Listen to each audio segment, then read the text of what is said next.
Former Acting Solicitor General Neal Katyal joins us. Neal, this is the first time we've spoken to you today, so I just want to get your top-line thoughts. So first of all, I think that it's a kind of day of reckoning for Donald Trump. Obviously, the images that we're seeing, the former president arrested for the first time in American history, I mean, that is a striking thing. And in addition, going on in Washington, D.C. right now is what we've just been discussing, that the nation's second highest court has ruled against Donald Trump's attempt to try and block the testimony of senior White House officials. This is a panel that included a very prominent Trump-appointed judge, Greg Katsas, on it. It's a 3-0 decision. Trump tried to assert executive privilege, just as last year he lost that in the Supreme Court 8-1. He lost it here 3-0. As Andrew says, and I will be collegial with him and with Barbara as well, they can try and take this to the United States Supreme Court, but my strong educated guess here is it's going nowhere and going nowhere fast. That show's going to get on the road. So we are looking now not only at Trump facing, now he's been arrested in New York. There are 2 different federal criminal investigations against him going on in Washington for the stolen documents as well as January 6th. And there is what's going on in Georgia and the stolen election claims there. So while everything today is super important, it's historic, it's not something that we should, it's not the whole ball game. And of course, you know, it is, to pick up on Andrew's point, it is a sad day. I mean, yes, we should celebrate the fact that America has a rule of law, that ultimately people are treated equally, and that today's actions demonstrate that. But, you know, I've represented criminal defendants going into these things. It's horrific. And there's a human element here that shouldn't be lost. It's sad because we've never had this before, but let's also point out that we're unique in that circumstance, that a lot of our allies, our closest allies, have indicted former leaders. France has done it. Israel has done it. Italy has done it.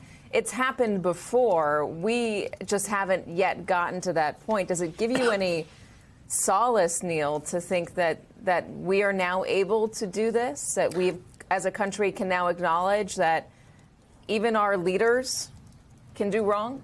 Oh, 100%. And, you know, I think, you know, I've always known America can do this. I mean, you know, to me, that's never been a question. It's always been nice that we've never had to actually confront the question until now. But you're absolutely right. Country after country has gone through exactly what we're going through. And I think Donald Trump, for his presidency, preyed on the fact that we never had this history before. And so used this to say, and he's using it now to say, this is all political. No, it's not. I mean, these are serious charges, and the other investigations are serious. And, you know, I think it's the day of reckoning, and it's right. I want to ask you about the day of reckoning, if I can, and ask you to make another educated guess, because it is worth reminding people, as Donald Trump is in there, being fingerprinted, having been arrested. We haven't seen the indictment yet. And reckoning gives a nervousness to some people who wonder, and have said very publicly, should this have been the first case? Should this have been a case at all? So my first opportunity to ask you, what are you looking for in this that says, oh, I get why Alvin Bragg did this? So first of all, the genius of our system is that, you know, you have different state investigations going on in Georgia and New York, and then these federal ones. These prosecutors aren't going to kind of coordinate and say, what's the strongest case or something like that. As a prosecutor, you bring your case when it's ready. And here, this is the first one that's ready, and it makes sense because these are the oldest set of facts. These are the facts as we understand them start in 2016. And then, you know, the other things like the stolen documents or January 6th, obviously much more recent investigation. So it's not surprising to me that this is first. And, you know, anyone who says, oh, this is the weakest, so therefore it shouldn't be brought, you know, I don't think you get a get out of jail free card just because you've committed a more serious crime somewhere else. It just means you bring them both when they're ready. So what am I looking for? I'm looking for 2 things. One is this an indictment just about the Stormy Daniels payments, or is it about other things, and in particular the Karen McDougal National Enquirer potential campaign finance contribution allegations that were being seen and talked about in the media over the last couple of days? That's number one. Number two, It's still, fraudulent business record keeping is a standard crime in New York. This DA prosecutes it all the time. But to make it a felony, they've got to say it was in service of some other crime, probably campaign finance. But is that what they're going to use, or are they going to use something else in addition, maybe tax or something like that? So I'm looking for what is that aggravator that they're going to use to bump it up to a felony. Of course, if it's only a misdemeanor, that's still really serious. I mean, remember that Donald Trump in 2015 and 16 was saying, lock her up about Hillary Clinton for her mishandling of classified information. At that point in time, that was just a misdemeanor. And he was saying, oh, this is the most significant thing. If it does go beyond Stormy Daniels, how complicated could these other cases be to prove? Within the New York case? Yeah. Yeah. So, I mean, if it goes to the campaign finance stuff, there is this whole argument about how state law can't be used in service of a federal violation. And so if it's a federal campaign violation, then the federal law preempts or displaces the state prosecution, and maybe it has to go to federal court. I think these are technical legal arguments. I don't think they're going to work here. I think at the end of the day, Trump doesn't have a strong legal argument. We'll see what his factual arguments is, but the indictments, as we're hearing about them, doesn't sound to me like the preemption argument is going to fly. They'll be made, like in any complicated case. Neil, I want to go to the Mar-a-Lago documents issue for a moment, that case, because the Washington Post reported yesterday a significant story which seemed to advance the number of witnesses that Jack Smith may have on that case and how far advanced that he may be. And if that is the case, we haven't confirmed that at NBC, but if that reporting is correct, and it's very detailed reporting, could that case actually proceed and go to trial even sooner than this one?